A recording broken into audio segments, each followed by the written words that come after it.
시편 55편 22절 내 짐을 여호와께 맡기라 그가 너를 붙드시고 의인의 요동함을 영원히 허락하지 아니하시리로다. 아멘. 제9주 26문 전능하신 성부 하나님 천지의 창조주를 나는 믿사오며 라고 고백할 때 당신은 무엇을 믿습니까? 우리 주 예수 그리스도의 영원하신 아버지께서 아무것도 없는 중에서 하늘과 땅과 그 가운데 있는 모든 것을 창조하셨고 또한 그의 영원한 경륜과 섭리로서 이 모든 것을 여전히 보존하고 다스리시며 그의 아들 그리스도 때문에 나의 하나님과 나의 아버지가 되심을 나는 믿습니다. 나는 그를 전적으로 신뢰하기에 그가 내 몸과 영혼에 필요한 모든 것을 채워주시며 이 눈물골짜기 같은 세상에서 당하게 하시는 어떠한 악도 합력하여 선을 이루게 하실 것을 조금도 의심치 않습니다. 그는 전능하신 하나님이기에 그리하실 수 있고 신실한 아버지기에 그리하기를 원하십니다.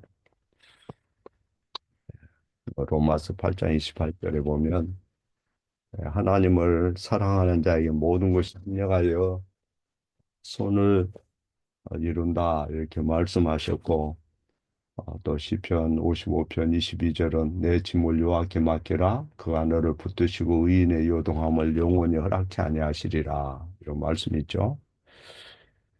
어, 우리는 그 생각하는 습성이 눈에 보이는 현실만을 항상 바라보고 거기에 꽂혀서 살 때가 많아요. 그래서 우리의 상황을 보고 어찌 하나님이 전능하시면 이런 일이 일어날 수 있지? 이거 뭔가 모순되는 거 아닌가? 왜 그토록 많은 사람이 사고를 당하고 죽고 또 왜 이런 복잡한 현상이 나타나지? 하나님이 살아계신데 이렇게만 생각하는 경향이 있다는 거죠. 그러나 이 슬픔 많은 나그네 여정에서 하나님이 우리에게 어떤 역경을 만나게 하시든지 어떤 역경을 만나게 하시든지 그랬죠? 이 하나님은 합력하여 선을 이루게 하실 것을 조금도 심지 않습니다. 26문에 그렇게 되어 있어요.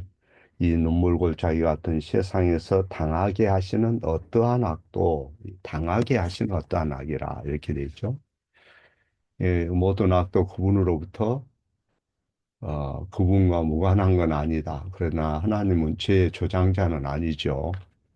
인간이 책임 있는 당사자로서 늘 어, 문제를 야기하지만은 그렇다고 해서 하나님과 무관한 건 아니다 하는 거예요. 모든 것이 때로는 잘못되어 가는 것처럼 보이고 우리의 환란이 증가되는 것처럼 보이면 하나님의 전능하신 권세와 우리의 아버지이시라는 이 사실을 고백하기가 쉽지가 않을 수가 있어요. 사람이 힘들고 어렵고 곤고하고 약하고 병약하면 주님의 축복이 마치 중단된 것처럼 그렇게 생각할 수가 있어요. 그러나 그런 슬픔과 고통 속에서도 보이지 않는 하나님의 약속을 붙잡고 인내할 수 있는 것은 오직 뿐이죠. 그래서 세례에서 우리에게 인쳐진 것은 우리 눈에 보이는 약속이 아니에요. 보이지 않는 하나님 성부, 성자, 성령이 우리에게 약속이 된 거죠. 보이지 않는 하나님 약속이 된 거예요. 또 하나님으로부터 주시는 우선적인 복은 영적인 복이라는 것에 대해서 우리가 에베소서 1장에서도 밝히 알 수가 있어요. 세상에서는 언뜻 불경건한 자가 번영을 누린 것처럼 보이고 경건한 자가 고난을 받는 것처럼 보이고 그럴 때 에, 이 우리의 성향은 그러한 것을 보면서 위로가 되지 않는 게 사실이에요. 그러나 성경을 잘 살펴보면 가인은 너무 번창했지요. 그는 여호와 앞을 떠나서 에덴 동편 노 땅에 도시를 건설했고 강력했고 위대했고 숙련된 그런 자손들을 많이 두었어요. 반면에 아벨은 어떻지요? 자식도 없이 죽었죠. 가인은 땅에서 오래 살았는데 아벨은 단명했어요. 왜 그렇습니까? 우리는 제한된 이성으로 이런 항변을 할 수 있어요. 의인이 오래 살고 땅을 유업으로 얻을 것이라고 그랬는데 하나님의 언약과 이 그 하나님의 약속과 모순된 게 아닙니까? 이런 항변을 하고 싶겠죠. 아벨에게 합력하여 선을 이룬 게 뭔가? 아벨의 잔인한 죽음이 그의 유익으로 바뀔 것이라고 우리가 얘기할 수 있을까? 이런 생각을 해요. 우리는 작은 이성으로 모든 것을 이해하려고 무진 애를 쓰죠. 또 그것을 때로는 따지려고 그러고. 아, 그러나 아벨에게는 약속이 성취된 세상적인 그런 눈에 보이는 증거가 없었어요. 단지 그 약속을 믿어야 했던 거죠. 아브라함을 봐도 그 후손이 바닷가에 모리할 만큼이나 많을 것이라는 약속을 받았습니다. 그러나 세월이 흘러도 아무 일도 일어나지 않았어요. 결국 그의 아내 사례는 너무 늙었습니다. 자녀를 가질 수 없습니다. 그래서 육신의 생각으로 하갈을 통해 이스마엘을 얻기도 하고 이삭을 낳기 전에는 장막에서 둘 다 웃었죠. 의심했다는 거예요. 그러나 그 약속이 어떻게 되었습니까? 나중에 기적이 일어났고 이삭을 약속대로 받았어요. 그러나 아들이 자라자 주님은 이삭을 번제로 바치라고 명하십니다. 그러면 아브라함에게 준 약속은 어떻게 성취되죠? 아브라함은 그때 이 모든 것을 어떻게 이해했습니까? 하나, 하나님은 전능하신 하나님이시고 죽은 자를 다시 살리실 하나님이라고 믿었다. 히브리서 11장에 보면 그렇게 되어 있죠. 믿음으로 생각하고 행동을 했어요. 전능하신 욥에 대해서도 성경은 우리에게 구체적으로 증명해 주죠. 전능하신 하나님이 어떤 분인가? 다윗의 생애를 봐도 여러 번 그는 많은 환난과 슬픔과 걱정 속에서 어려움을 겪었지 않아요? 그러나 그때마다 전능하신 하나님이 그를 인도하셨고 살려주셨고 어, 엄청난 그런 시련과 영광로 속에서도 그를 결국에는 왕으로 앉혀서 하나님의 뜻을 이뤘어요. 오늘 우리도 저들처럼 그런 시련을 겪을 수가 있는 거죠. 그럴 때마다 전능하신 하나님을 정말로 내가 의지하고 의지하는지 않는지 하나님은 그를 보셔요. 믿음으로 그 말씀을 의뢰하면 하나님은 아브라함과 다윗과 욥에게 사용하신 그 권능을 여러분에게도 반드시 나타내고 사용하시는 거죠. 그 현실만 가지고 자꾸 남과 비교한다거나 악인이 형통하는 것을 보고 부러워한다거나 세상에서 그걸 가지고 마치 자기가 복을 안 받은 것처럼 낙심한다거나 시험에 든다든가 그런 짓 하지 말라는 거예요. 네? 하나님은 사랑하는 당신의 자녀를 위한 것이라면 그들의 죽음조차도 승리로 바꿔주세요. 비참을 기쁨으로 바꾸고 눈물을 감사로 바꾸고 그분은 능치 못할 일이 없다. 그것을 고백하는 게 사도신경에서 전능하사 천지를 만드신 하나님 아버지를 내가 믿사오며 이 고백이요. 이 고백은 성경에서 신구약에서 수없이 가르치는 고백인 거죠. 그분은 우리 아버지고 신실하시고 모든 상황에서 그분의 권세가 여러분에게 이안이 되게 하셔요. 그러나 이 세상에서는 온실 속에서 우리가 편히 먹고 살다가 죽도록 하나님 의도하지 않았다는 거 알아야 돼요. 여러분을 영원한 그 새 하늘의 새 땅의 성에서 거룩한 하나님의 사람들과 천사들과 함께 생활하려면 반드시 변화시켜요. 생각도, 입술도, 행동도 변화시켜요. 그래서 세상에서 발생하는 모든 일에는 그분의 권세와 무관하다 이렇게 생각하면 안 돼요. 그분은 모든 역사를 지금도 붙들고 다스리고 영원한 경영과 그의 뜻에 따라서 목적에 따라서 섭리하셔요. 큰 일들만 그분이 다스린 게 아니고 작은 세부적인 것도 다스리셔요. 세상에서 우연히 일어난 거 아무것도 없어요. 머리카락 가지고도 다 주님이 세신 바 되셔요. 참새 한 마리도 주님이 다 이 추운 밤에도 오리들, 참새들, 어? 까치들 뭐 할 것 없이 다 그분이 보존하셔요. 미생물도 마찬가지예요. 그분의 뜻에 따라서 우리가 부하든 가난하든 건강하든 아프든 내가 좋은 시간 보내든 나쁜 시간 보내든 모든 상황은 아버지로부터 온 거예요.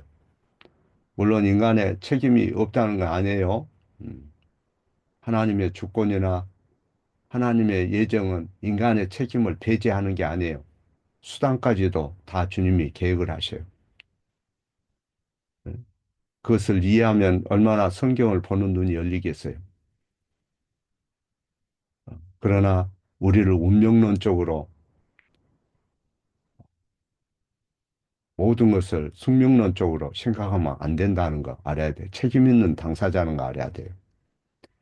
자, 영혼에서 전능하신 아버지께서 모든 일을 예지하셨고 장차 일어나는 세부적인 일까지도 결정하셨고 언제 몇 시에 무슨 일이 일어날지 안 일어날지 정하신 분은 그분이에요. 그래서 에베소서 1장 11절에 모든 일을 그 마음의 온대로 역사하사 자기 뜻을 따라 우리가 예정을 입어 그 안에서 기업이 되었다 하지 않습니까?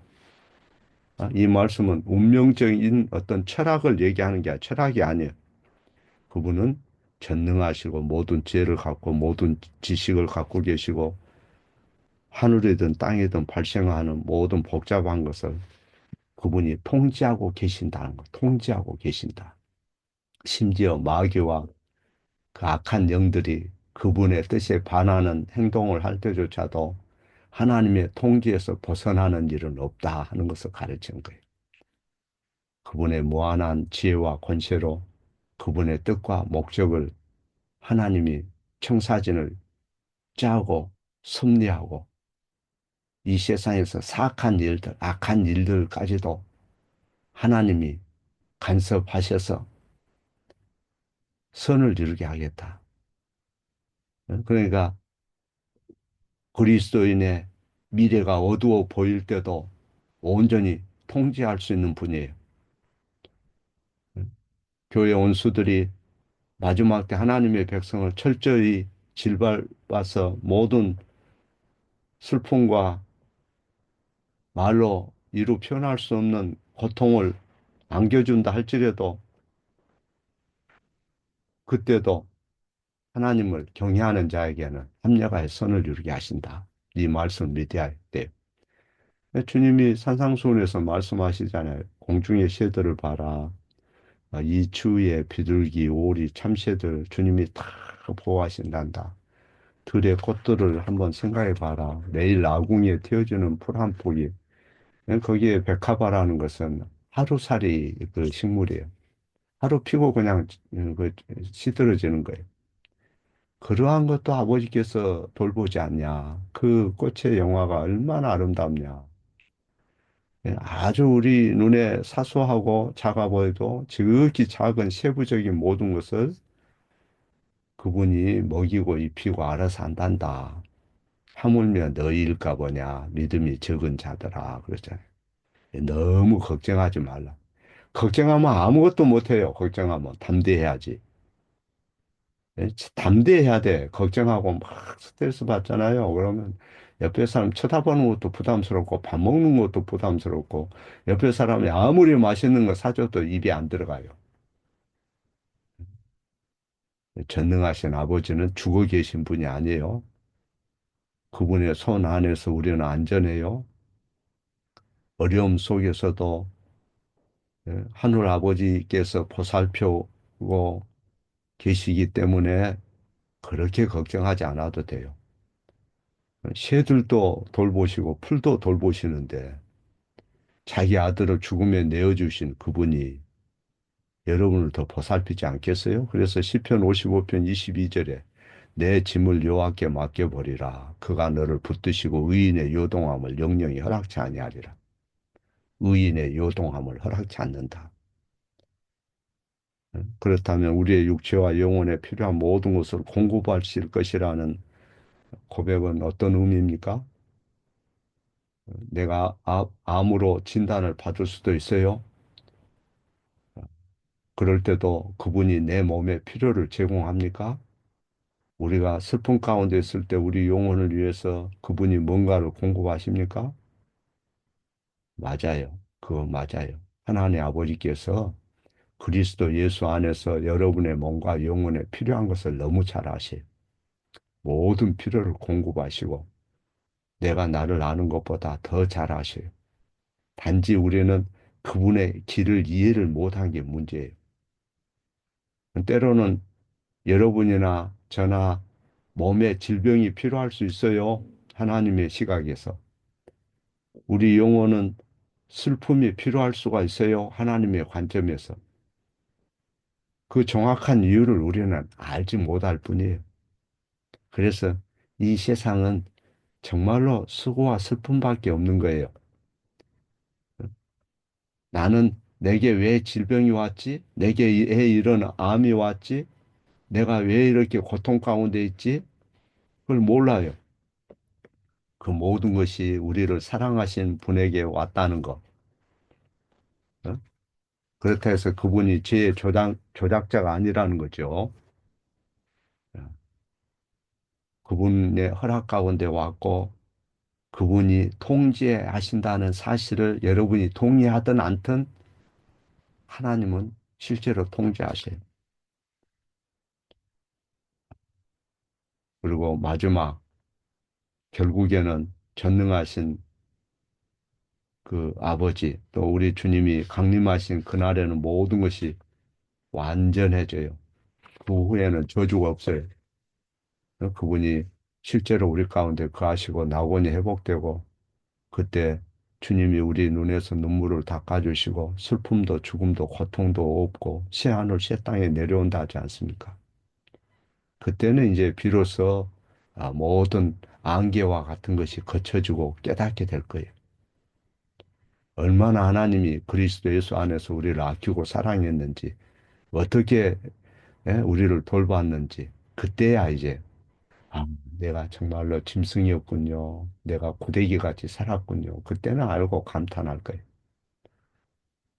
그래서 성부 하나님 예수 그리스도를 통해서 모든 걸 지으셨고 그 지으신 것 속에 우리를 향한 영원한 사랑이 듬뿍 들어있고 그리고 세상을 우리 거처로 그분이 만드셔서 우리를 향한 사랑을 베푸기로 결정하셨어요. 창조되기 전에 하나님이 작정하시고 그 아들을 보내시고 우리 죄를 위해서 구속하게 하시고 우리를 입양할 계획을 세우시고 그리고 예, 보이는 거 보이지 않는 거 보좌들 주관들 정사들 권세들 만물이 다 그로 말미암고 그를 위하여 창조되었고 그는 만물보다 먼저 계시고 이렇게 가르치잖아요. 아무것도 없었을 때 그분이 거기에 계셨고 하늘과 땅을 무에서 지으셨고 이름을 붙이고 그때 처음에는 땅은 형태가 없었어요. 형태가. 하나도 무엇도 없는 상태고 땅 자체가 없고 먼지도 없고 온소도 없고 자연 자체가 없고 자연 법칙도 없고 아무것도 없는데 하나님만이 계셨어요. 믿음으로 말미암아 모든 세계가 하나님 말씀으로 지어진 줄 아나니 보이는 것은 나타난 것으로 말미암아 된 것이 아닙니다. 그러죠. 네? 하나님은 죽은 자를 살리시고 없는 걸 있는 것 같이 부르신다. 그래서 창조를 생각할 때도 진화의 논리로 나아가면 안 된다고 그랬어요.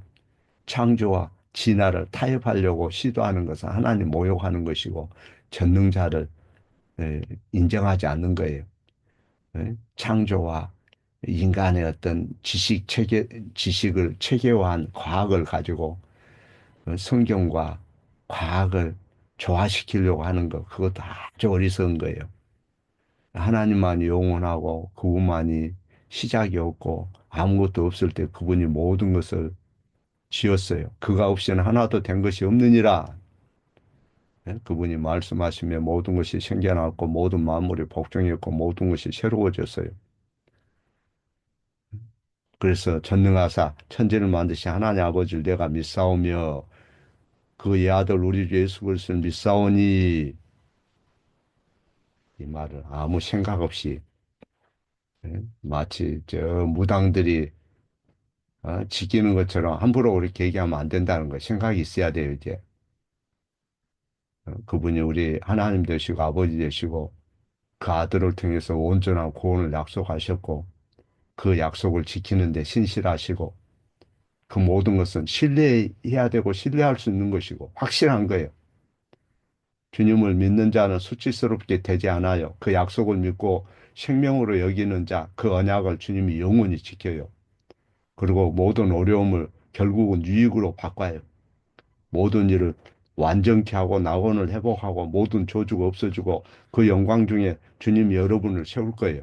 더 이상 슬픔, 고통, 죽음도 없는 그런 것으로 지극히 그분이 우리를 사랑하셔서 아버지로서 말씀한 약속을 다 지키고 의무를 이행한다. 그래 잠잠해라. 짐을 맡겨라. 괜찮다. 아브라함도 야곱도 예녹, 응? 아벨도 예녹도 노아도 욥도 다윗도 여러분보다 더 몇십 배 어려운 고난을 당했고 여러분처럼 이 문화를 누리고 이렇게 행복하게 사는 인류 역사는 없었어요. 그걸 알아야 돼요. 예수님도 머리둘 곳이 없었다 하지 않습니까? 겸손하기를 바래요. 늘 말씀 가운데 자기 자신을 절제하고 비우고 잘 배우세요. 잘 배워서 생각도 논리도 이제 하나님께서 바라시는 대로 자신을 만들어 가세요. 성령이 이걸 도와줄 거예요.